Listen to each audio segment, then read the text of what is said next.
청취자님, 흔히 선진국 하면 어떤 이미지가 똑 떠오르시나요?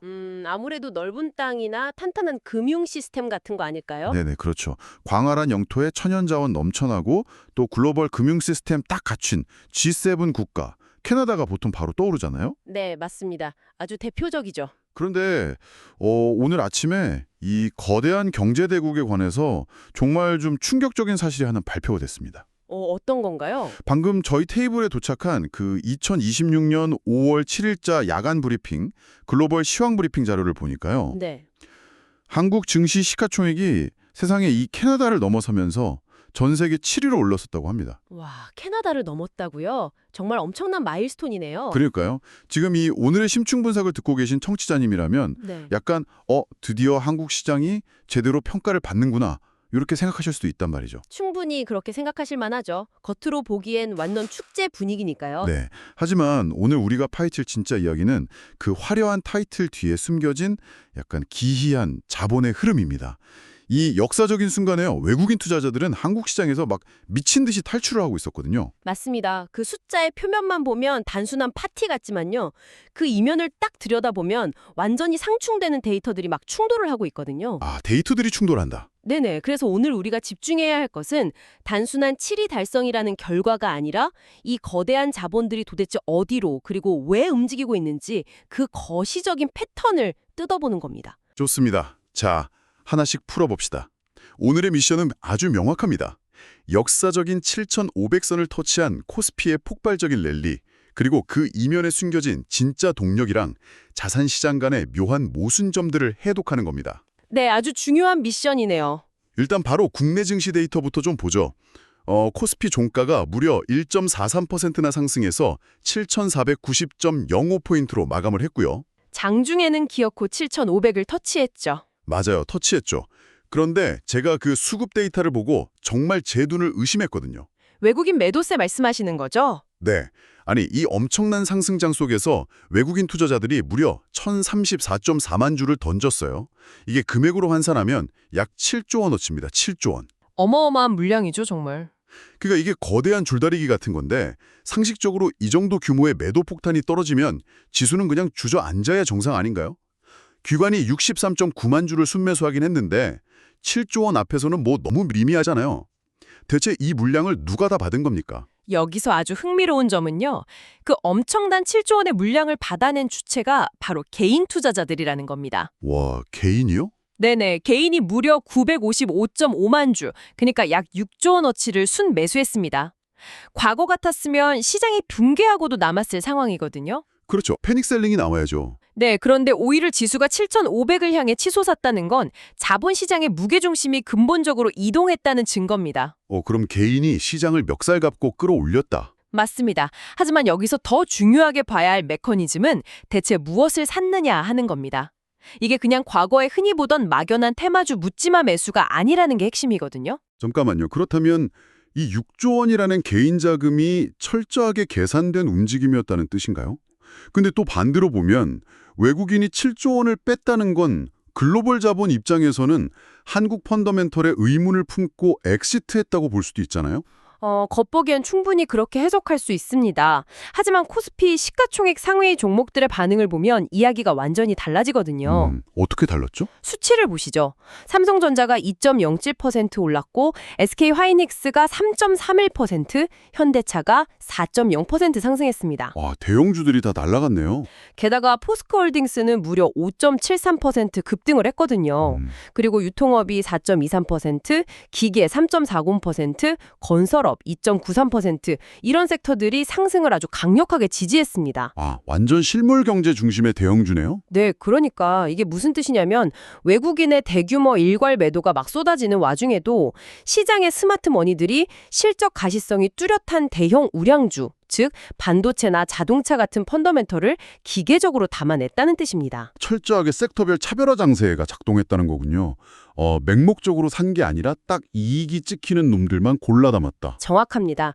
그래서 코스닥 시장을 보면 양극화가 확연히 드러나죠. 아, 맞아요. 코스피는 막 축포를 쏘고 난리가 났는데 코스닥은 왜 파란불인지 진짜 의문이었거든요. 1199.18포인트로 0.91% 하락 마감했잖아요. 네, 코스닥 하락세가 두드러졌죠. 특히 2차 전지 관련주들의 하락이 뼈 아팠습니다. 아, 2차 전지. 그러니까 청취자님이 만약 오늘 시장을 계좌 수익률로만 판단하셨다면 포트폴리오에 코스피 우량주가 있었는지 아니면 2차 전지가 있었는지에 따라 체감 온도가 진짜 극과 극이었겠네요. 네네. 자본이 더 이상 성장의 내러티브, 그러니까 막연한 꿈에만 돈을 지불하지 않는다는 뜻이죠. 이야, 냉정하네요. 그런데 전문가님, 여기서 진짜 강한 의문이 하나 듭니다. 한국 핵심 산업이 이렇게 튼튼하고 개인들이 영리하게 받아내는데 외국인은 왜 7조나 팔고 나갔을까요? 이 거대한 돈이 대체 어디로 간 겁니까? 그 힌트가 바로 글로벌 시장 데이터에 있습니다. 이 부분이 정말 흥미로운데요.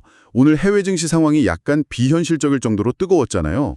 나스닥이 25,838.94로 무려 2.25% 올랐고 다우도 49,910.59로 1.24% 상승했습니다. S&P 500은 7,294.14로 보합권이었지만 전반적으로 불장이었죠. 네. 그리고 제가 제일 놀란 건 일본입니다. 니케이 225 지수가 사상 처음으로 63,000엔을 돌파했어요. 하루에 5% 이상 폭등을 했습니다. 한국에서 빠진 돈이 다 일본이나 미국으로 간 건가요? 이걸 더 큰 그림과 연결해 보면요. 두 가지 강력한 엔진이 맞물려 있습니다. 첫 번째는 아시아 반도체 공급망에 대한 재평가입니다. 브리핑에 나온 SK 하이닉스 ADR 상장 기대감을 주목하셔야 해요. 아, 일명 천조닉스라고 불리는 그거요? 네네, 맞습니다. ADR 상장이 되면 서구권 투자자들이 환율 리스크 없이 유럽 증시에서 직접 한국 기업을 살 수 있게 되거든요. 그러니까 글로벌 펀드들이 기존 한국 시장 내에서의 직접 투자, 이게 7조 원 매도로 나타난 건데 이 비중을 줄이고 더 유동성이 큰 대만이나 일본 증시, 그리고 ADR 쪽으로 포트폴리오로 옮기는 겁니다. 아, 그러니까 한국이 싫어서 도망친 게 아니라 투자 채널을 미국과 일본 중심으로 완전히 리밸런싱하고 있다. 그렇죠. 니케이가 폭등한 것도 엔화 약세와 반도체 훈풍이 결합된 아시아 반도체 바스켓 매수세의 일환으로 볼 수 있습니다. 연초에 2,000포인트 차이 나던 코스피와 S&P 500이 10년 만에 재역전된 것도 같은 맥락이고요. 와, 로켓의 일단 엔진이 AI와 반도체라는 실물 경제 엔진이었군요.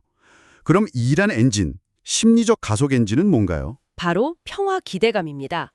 유럽 증시를 보면 유로스톡스 50 지수가 0.62% 올랐는데 여기엔 방산주 강세와 더불어 우크라이나 평화 협상, 그리고 이스라엘 팔레스타인 종전 기대감이 크게 작용했습니다. 잠깐만요. 종전 기대감인데 방산주가 오르고 시장이 환호한다고요? 네, 좀 모순적으로 보일 수 있지만 지정학적 리스크 완화라는 이 심리적 시그널 자체가 서방 자본에게는 막대한 안도감을 줍니다. 위험자산 선호 심리가 폭발하면서 기술주 랠리를 가속화시키는 촉매제가 된 거죠. 아, 리스크가 줄어드니까 돈이 쏟아져 들어온다. 그렇다면 이 모든 게 대체 무슨 의미일까요? 어떤 부분에서 의문이 드시나요? 방금 종전 기대감 때문에 주식이 폭등했다고 하셨잖아요. 근데 제가 FICC 시장, 그러니까 채권, 외환, 상품 시장 성적표를 보니까 완전히 다른 세상이에요. WTI 원유 가격이 배럴당 92.5달러로 2.62달러가 급등했습니다. 이란군의 호르무즈 해협 선박 납포 영향이 컸죠. 그니까요. 당장 무력 충돌이 일어났잖아요. 게다가 안전자산의 끝판왕인 금, 이 금값도 18달러가 치솟아서 93달러를 기록했어요. 네, 안전자산 선호가 아주 강력하게 나타나고 있죠. 아니 이게 한여름 해변가에서 겨울 패딩을 껴입고 있는 꼴 아닙니까? 주식시장은 평화가 온다면서 축제를 벌이는데 원자재 시장은 당장 전쟁 터진다면서 유가랑 금을 미친 듯이 사모으고 있어요. 이 기괴한 모순은 대체 어떻게 설명해야 합니까? 이건 아주 중요한 질문을 던지는데요. 바로 주식시장과 FICC 시장이 서로 완전히 다른 타임라인을 보고 있기 때문입니다. 타임라인이 다르다. 네, 주식시장은 AI라는 장기적이고 구조적인 성장, 그리고 종전이라는 희망적인 미래를 선반영해서 가격을 매깁니다. 반면에 FICC 시장은 내일의 희망보다는 오늘 당장 호르무즈 해협에서 일어난 선박 납포라는 즉각적이고 물리적인 위협에 본능적으로 반응하는 겁니다. 아, 주식은 5년 뒤 희망을 보고 엑셀을 밟고 원유랑 금은 방장의 공포 때문에 브레이크를 밟고 있는 거군요. 정확합니다. 게다가 이 채권과 외환 시장의 움직임을 보면 더 흥미롭습니다. 맞아요. 미국 국채 10년물 금리가 5bp 올라서 4.352%가 됐고 원달러 환율은 5.3원 내려서 1447.97원이 됐어요. 네. 근데 제가 진짜 이해가 안 가는 건 비트코인입니다. 비트코인이 무려 1240달러가 급등해서 10만 3천 달러를 찍었어요. ETF 순유입이 지속된다고는 하는데 국채 금리가 오르고 달러가 약세인 이 복잡한 상황에서 대체 왜 비트코인으로 돈이 쏠리는 거죠? 그건 이제 투자자들이 비트코인을 단순한 위험 자산이 아니라 일종의 시스템 해치 수단이자 대체 자산으로 인식하기 시작했기 때문입니다. 아, 피난처로 본다. 네, 국채 금리가 오르고 복잡한 지정학적 위기가 얽히면서 기존 통화 시스템에 대한 불안감이 커지니까 국경이 없는 대체 자산으로 자금이 쏠리는 아주 본능적인 도피 현상입니다. 와, 진짜 엑셀과 브레이크를 동시에 밟고 있는 거네요. 겉으로는 화려한 축제인데 속으로는 엄청 긴장하고 있다는 거잖아요. 맞습니다. 그래서 이 파티가 계속될지 알아보려면 달력을 봐야 합니다. 달력요. 아, 주간 증시 캘린더 말씀이시군요. 네, 제가 브리핑 자료를 보니까 당장 오늘 5월 7일에 미국 신규 실업수당 청구 건수가 나옵니다. 예측치가 205K고요. 네, 그리고 바로 내일 5월 8일이 진짜 하이라이트죠. 맞아요. 비농업 고용지수 예측치가 65K, 실업률 예측치가 4.3%, 그리고 미국 평균 시간당 임금이 나옵니다. 게다가 다음 주 12일, 13일에는 미국의 핵심 인플레이션 지표인 근원 소비자 물가지수 CPI랑 생산자 물가지수 PPI, 거기다 한국 실업률까지 줄줄이 대기 중이에요. 네. 전문가님, 이거 우리가 지금 얇은 얼음 위에서 탭댄스를 추고 있는 거 아닐까요? 이 데이터들이 랠리를 다 망쳐버릴 수도 있잖아요. 아, 충분히 그럴 수 있습니다. 거시경제 데이터야말로 현재 시장의 골디락스. 그러니까 뜨겁지도 차갑지도 않은 가장 이상적인 상태라는 그 환상을 단번에 깰 수 있는 리트머스 시험지거든요. 아, 리트머스 시험지? 네. 만약 내일 발표되는 고용이나 임금 데이터가 예측치를 크게 뛰어넘는다면 어떻게 될까요? 인플레이션 우려가 다시 폭발하면서 연준이 매파적으로 변할 테고 그럼 지금의 이 화려한 위험자산 랠리에 급브레이크가 걸릴 수 있습니다. 와, 그러니까 청취자님들도 시장이 막 7,500 뚫었다고 장밋빛 환상에만 취해 있을 게 아니라 당장 내일 나올 시간당 임금 지표 같은 숫자들을 정말 꼼꼼하게 확인하셔야겠네요. 네, 숫자 하나의 분위기가 완전히 뒤집힐 수 있는 폭풍 전야의 시간입니다. 네, 오늘 정말 엄청난 데이터들을 뜯어봤습니다. 코스피 7,500 돌파, 그리고 7조 원어치의 외국인 매도를 꿋꿋하게 받아낸 우리 개인 투자자들의 6조 원 순매수 저력, 그리고 글로벌 시장을 뜨겁게 달구는 AI와 평화라는 두 개의 엔진. 네, 거기에 상품 시장의 차가운 현실까지 아주 입체적이었죠. 맞습니다. 원자재 시장은 유가 92.5달러, 금 93달러, 그리고 비트코인 10만 3천 달러라는 숫자로 당장의 지정학적 위기를 경고하고 있었습니다. 그리고 내일부터 쏟아질 고용 지표들까지 우리가 정말 눈을 뗄 수 없는 상황이네요. 시장에 보여주는 이 모순들을 숫자 그대로 직시하는 게 어느 때보다 중요한 시점입니다. 네, 자 그럼 오늘 이 방대한 자료 파헤쳐보기를 마무리하면서 청취자님께 아주 도발적인 화두를 하나 던지고 싶습니다. 오, 어떤 건가요? 우리가 흔히 주식시장에서 절대 진리처럼 믿어온 공식이 있잖아요. 외국인이 팔면 시장은 무너진다. 아, 네. 거의 여의도와 월스트리트의 오랜 격언이죠. 네. 그런데 오늘 자료에서 우리는 개인 투자자들이 무려 6조 원을 순매수하면서 7조 원 규모의 외국인 이탈을 완벽하게 방어하고 국가지수를 사상 최고치인 7,500선으로 밀어 올리는 현장을 똑똑히 목격했습니다. 네, 정말 엄청난 힘이었죠. 그렇다면 우리가 지금까지 알고 있던 그 오래된 공식은 이미 생명력을 잃은 게 아닐까요?